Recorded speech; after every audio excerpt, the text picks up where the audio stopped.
Welcome to Aftermath's Gold Challenge Mode Guide. I'm Marza, and this is Shado-Pan Monastery.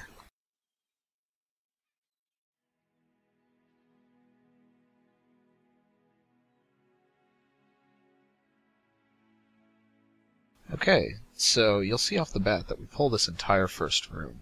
The Wardens do a stun that is magical, so that's why I use Icebound Fortitude early on, along with our own stuns. And I can use Anti-Magic Shell to prevent application of the stun as well.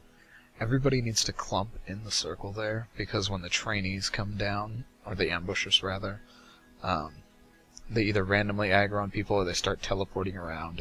It can actually be somewhat tricky to keep all of them on you if you aren't fairly concentrated right there. A Druid goes tree form because, although it's not the most damaging pack in any of the challenge modes, it's enough, and if he gets stunned or if I get stunned, I can pretty quickly fall over dead. This is also why I'm using Army of the Dead right here, because we still have the Wardens alive, and when the dragon comes in just a second, he starts spitting lightning clouds on the floor that you need to avoid. Unlike Heroic Mode, these will one-shot you if they hit you. And if I were to get stunned and one was going to land on me, it would be pretty awful. Plus, the army does good DPS, and there's not really anywhere else to use them. Mages. One issue our mage had a few times, and it never killed him, but something to watch for, is if you use Alter Time on this fight, which you should be doing, he can shoot a lightning cloud at you just after you use it, and you'll get ported back into it. You need to be ready to blink out. For this section here, the dragon doesn't actually do any melee damage, he just breathes on you over and over, but as you can see, it does a lot of damage, so you want to get through this phase quickly. We actually used Bloodlust on the first trash pack. We decided it was better to try and get 3 in the instance, but in hindsight we would probably just go with 2, because although the time limit allows you 3, the usability of the 3 is not particularly strong. So you try to push through this dragon phase as quickly as possible, and just deal with the damage as best you can.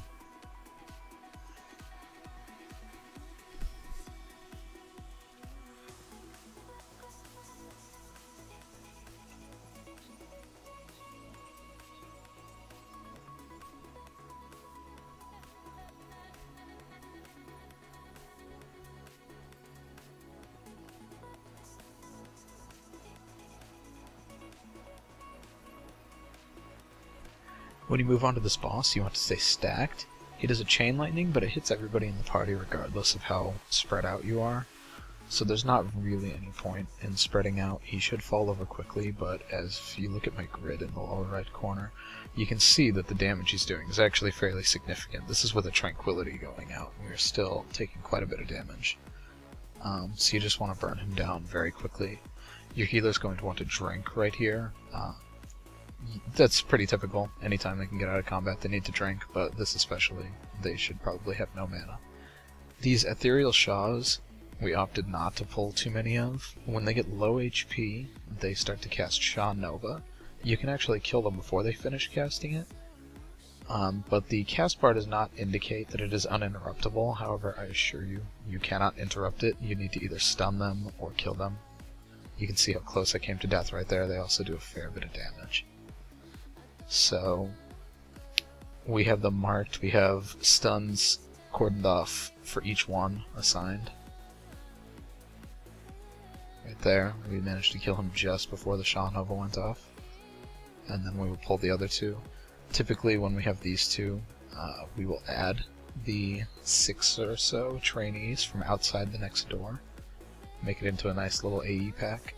We don't have any stuns left, so we are single targeting down the skull. This is one of the few instances in challenge modes where we just decided it was far more valuable to single target the mob we needed to kill than to try an AE.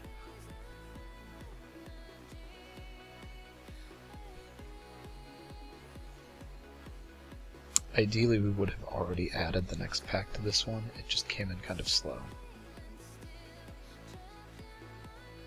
But those Shado-Pan disciples did not hit very hard, so if you have somebody who can pull them without pulling too much damage off the Sha, I would recommend doing it quickly. We also missed one of them, as you see right there. I had to death grip it in. These are all pretty good examples of how you don't have to play flawlessly to get a gold time, you just have to play well across the board. Right here, these arrows, you see I'm pointing my camera up at them as best I can. That first section where you're going at an angle to them is the most difficult part. This part going across the bridge, you can see them coming and you need to avoid them. They do a lot of damage on challenge mode. Anybody getting hit with successive arrows will probably die. But more importantly, you want at least one person just not to get hit, period, so they can run up here and start the boss. The door does not close, and you have ample time to get up here. So if anybody gets left behind, that's fine. Just let them catch up. Your healers have plenty of time to drink. This boss is pretty much just here to tick down the clock. It's not hard, and it takes long enough that you'll just get kind of annoyed with it. One thing I would recommend, we try to keep all of these sort of in the middle. I try to taunt them when I can. That 100-hand strike hits very hard, the thing that guy was just channeling. That people need to avoid, but this other stuff is pretty simple. So we try to keep them close enough to AE at all times.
You can see at the end here how we've got the mobs sort of spread on the sides.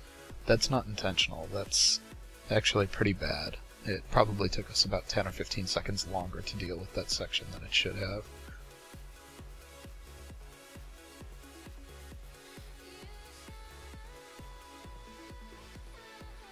And right here the two mini-bosses come out.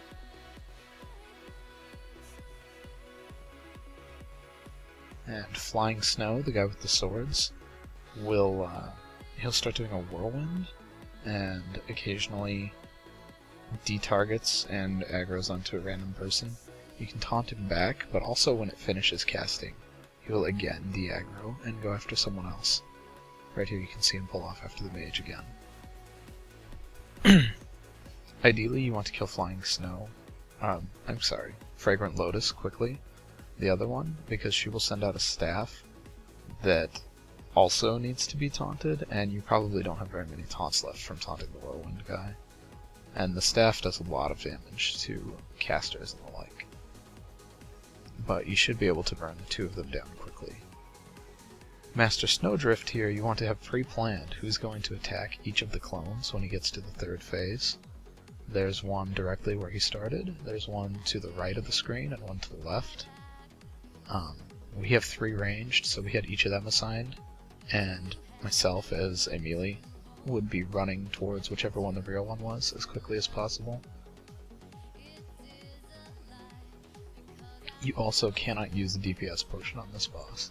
Almost every boss in the challenge mode you want the DPS potion, but we'll be using an invisibility potion soon, so you need to be careful not to here.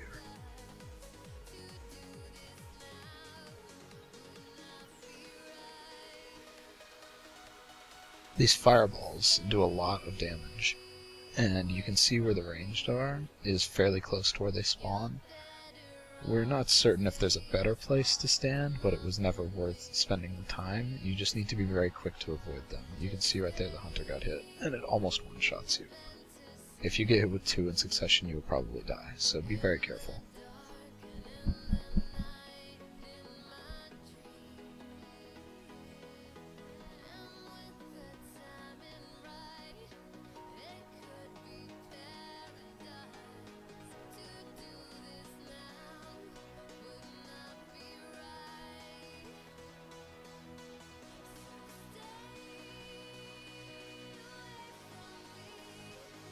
Finally, we get to the last phase, where he starts chasing someone, and if he grabs them, he'll do a spinning pile driver like that.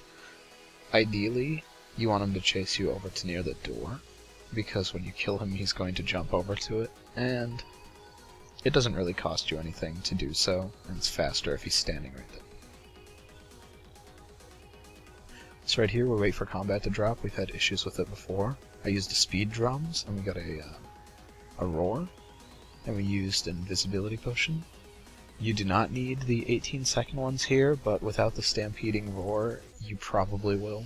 So we just go for the 15s. Also, there are archers shooting arrows there a lot of the time. You can see the fire on the ground while you're invisible, but you can't see the arrows. If you get hit with one and you have aspect of the pack, which we also use typically, you'll get dazed. And if the fire that it leaves behind on the floor hits you, you will become unstealthed, and that will probably end your run. We have killed the group on the bridge right there, being unstealthed, and come pretty close to beating it, but I think that's far more likely as a repeat tactic. For your first run, you probably don't want to fiddle around with a regenerating Shah for a minute. The little adds in this group explode when they die, that's why we have the Hunter Trap there, and why I also stunned them and snared them, so that we could get them low, run them over a trap, and then just blow them all up at once. Even as a tank, I would pretty much get one shot if we did not do that.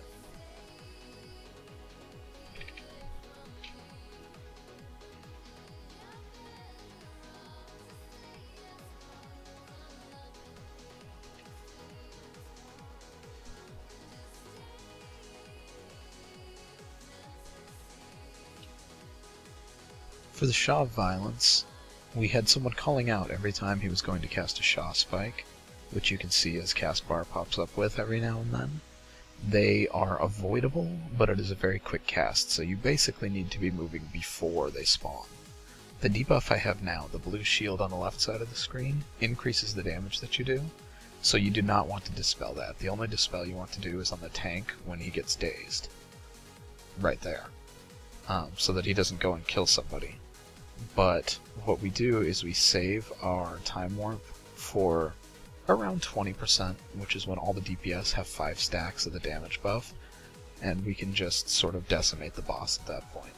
This is the hardest boss in the instance, and he will cause you troubles if you don't burn him quickly. These lesser volatile energies will still be blowing up on people. They aren't particularly controllable. Or if they are, we never discovered a good way to do it, so we just kind of ignored them, have everybody kite around, do everything they can to stay alive.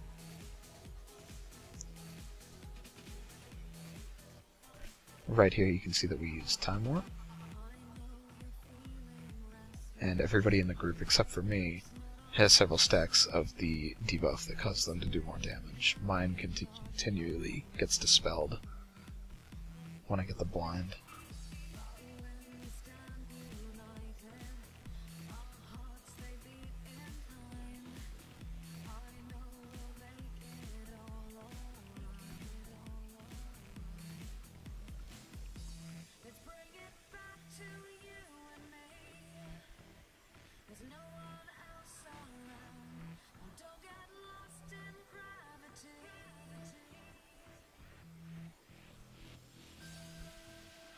So for these packs, it's somewhat interesting. You could potentially skip more, but the little corpse to the left there that just got lit up, you have to click on those, and you can't skip them. It's one of the requirements for the zone to purify the defenders. You also cannot kill these vestiges of hatred. Until you do so, they'll just remain at 1 HP and keep attacking you. We were initially doing it with our healer, clicking them, during stuns and such, which you should be using at the beginning of every pull. Almost every pull you will see either I will open with a stun or Warlock will open with a stun. For instance, right here I'm using Remorseless Winter to stun these mobs, and our healer is over there clicking on the mob, or on the defender to purify him. So you have to get 4. Also your ranged need to stand max range because of these Shadow Bolt circles. Right there they didn't, and you saw that they took a ton of damage.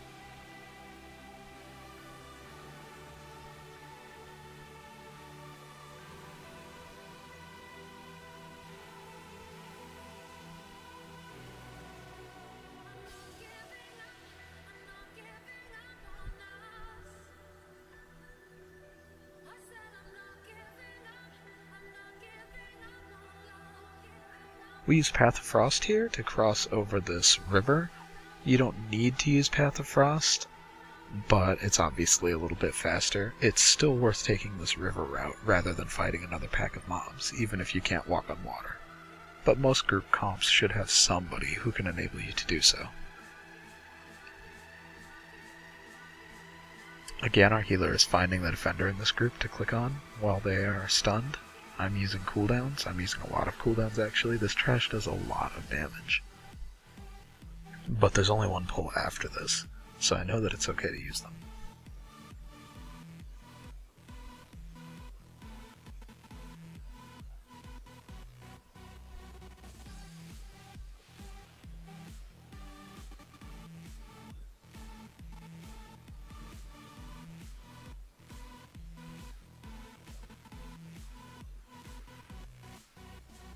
For the next pull, I use my Army of the Dead to mitigate damage. That's why I used so many cooldowns on the last one, because Army of the Dead essentially eliminates this pull as a factor. They will taunt all of these mobs until they're dead, which is typically long enough for us to have already killed some.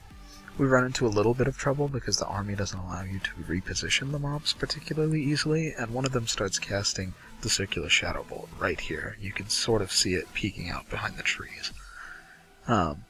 This was actually extremely unfortunate because the defender we need to click on is directly in there, and our healer cannot get in to click on it. And I, as the tank, cannot click on it because if I'm taking damage, it just interrupts it.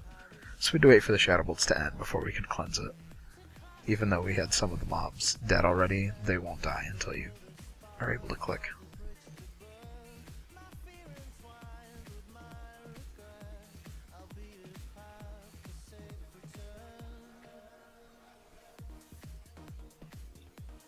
For this last boss, the most important thing is that everybody clears their hatred with the extra action button as quickly as possible. We stood around for a moment while the Warlock respec'd, because we knew we had enough time to do so. When we did this, clicking meditate would not always work, and you will see it during this video. I am not sure if it has been fixed, or if that's an intentional mechanic, but you'll see it happen. For instance, right here, it doesn't do anything as he's casting Rising Hate. You actually want to interrupt that and don't want to meditate while he's doing it. I just did anyway.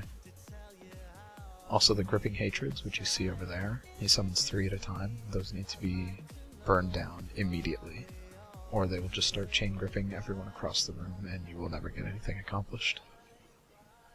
When he's summoning them, is also a very bad time to meditate, because they can be summoned underneath you, and you will just die.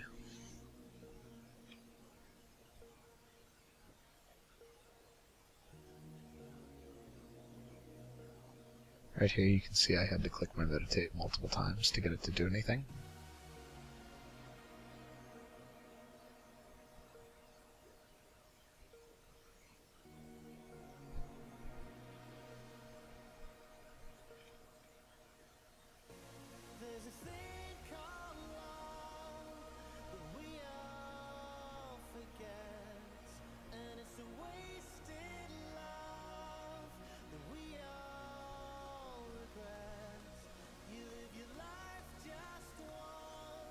At around this point, we decided even if he were to spawn more ads, he would die more quickly than the ads would, so we opted to just start ignoring them. I don't believe he managed to cast them. Oh, he does, right there.